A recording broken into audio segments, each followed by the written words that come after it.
Shalom, haleluya. Bukti-bukti pernyataan saya bahwa Islam akan dihancurkan oleh orang Islam itu sendiri. Sudah banyak sekali video dan banyak Muslim itu sendiri yang mengkhianati agamanya dan yang mengkhianati keyakinannya. Saya kira ya walaupun orang Kristen itu aneh-aneh gitu, tetapi tidak ada yang sebotol Muslim. Ada ustadz yang sengaja mengkacaukan keyakinannya sendiri. Ini ustadz siapa namanya?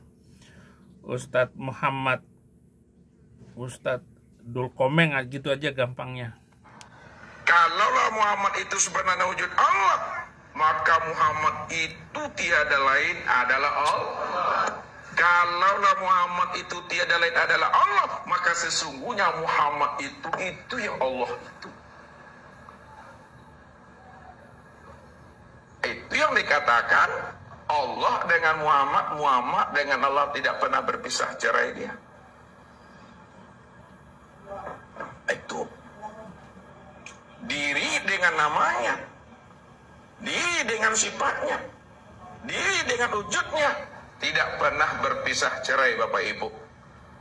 Ya, makanya orang ahli thariqat, ahli tasawuf, dia bukan mengingat lapas Allah, dia bukan mengingat tulisan Allah, tapi dia betul-betul mengingat diri yang bernama Allah.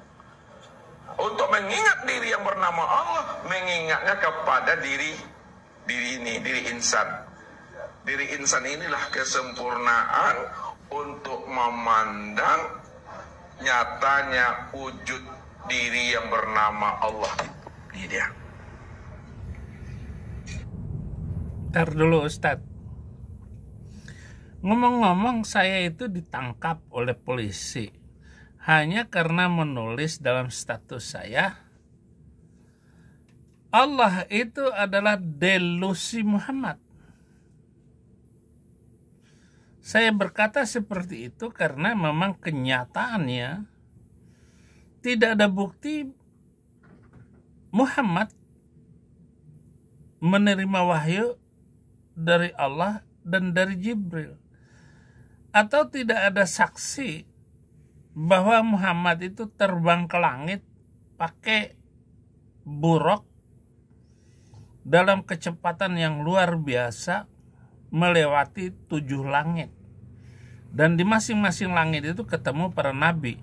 Nabi pertama itu Adam, nabi kedua itu siapa, nabi ketiga Isa Al-Masih, nabi di langit ke-6 ketemu Musa, di langit ke-7 ketemu Abraham, dan mengalir cerita palsu kebohongan itu sampai hari ini. Tetapi orang-orang yang gak bernalar otak itu percaya begitu saja, saudara-saudara. Percaya sekali bahwa memang Nabi itu luar biasa. Cerita kebohongan ini loh yang dipakai dan diikutin sampai hari ini oleh Pak Prabowo, presiden ini. Coba Pak Prabowo Pak Prabowo kan pelihara kuda di situ.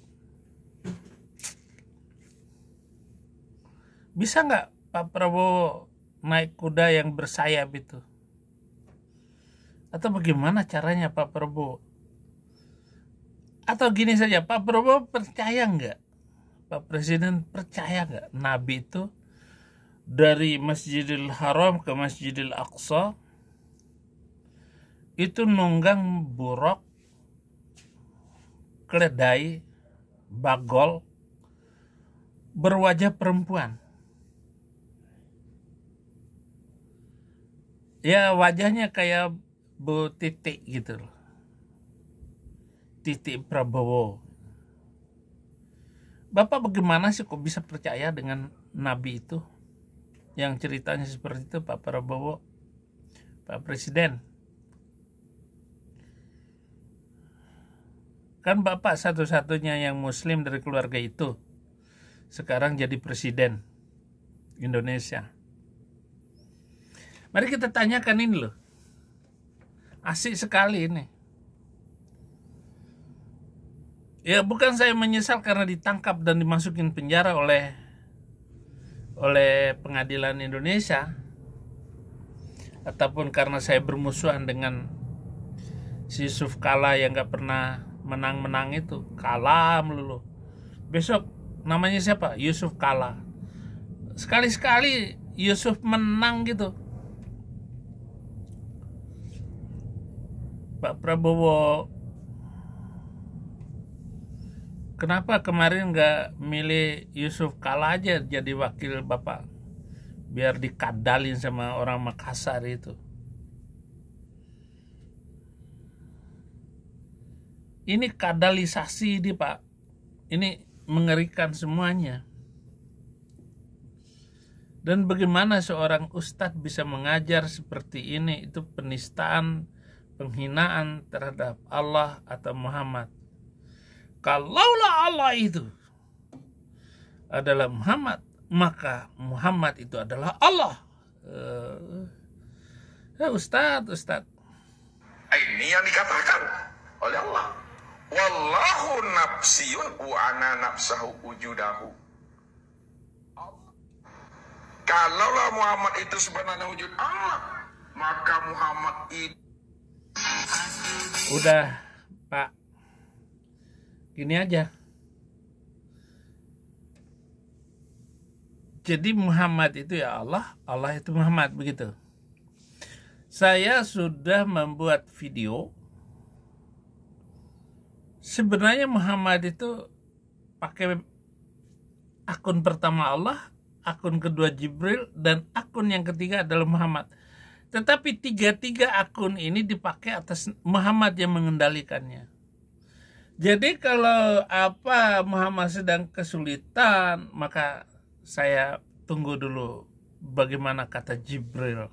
Lalu masuk kamar Aisyah, lalu diskusi. Aisyah itu pintar memberikan ide-ide di dalam wahyunya Muhammad ini. Makanya dikatakan Aisyah itu selalu dapat wahyu ketika Aisyah ngobrol ini, ngobrol itu. Misalnya bertayamum itu ketika dalam zaman perang sahabat-sahabat itu susah mendapatkan air untuk wudhu, maka saran Aisyah, bukankah manusia itu terbuat dari tanah? Tempelkan tangan ke tanah, lalu bertayamum, usap muka, kemudian usap tangan, dan itu sudah selesai. Jadi bertayamum itu tempelkan tangan kita ke tembok, lalu mengusap wajah, kemudian dihapus, kemudian ditempelkan lagi, kemudian usap tangan, seret, udah selesai, nggak perlu berwudu lagi. Mengganti air. Ide itu datangnya dari Aisyah. Si bocil itu dapat ide dari Aisyah. Lalu saudara-saudara, setelah mendapat ide itu, disampaikan seperti itu dan caranya seperti yang sudah diajarkan Muhammad. Inilah hebatnya Aisyah itu. Bingung kan Anda? Ya bingung. Saya yang jadi guru di Islam aja, saya sendiri bingung karena tidak bertemu dengan logika yang benar ketika itu. Dan satu-satunya logika itu, tinggalkan Islam dan Anda tidak ada hubungan lagi dengan Islam, jadilah orang yang benar. Begitu saudara-saudara, terima kasih, Tuhan Yesus memberkati.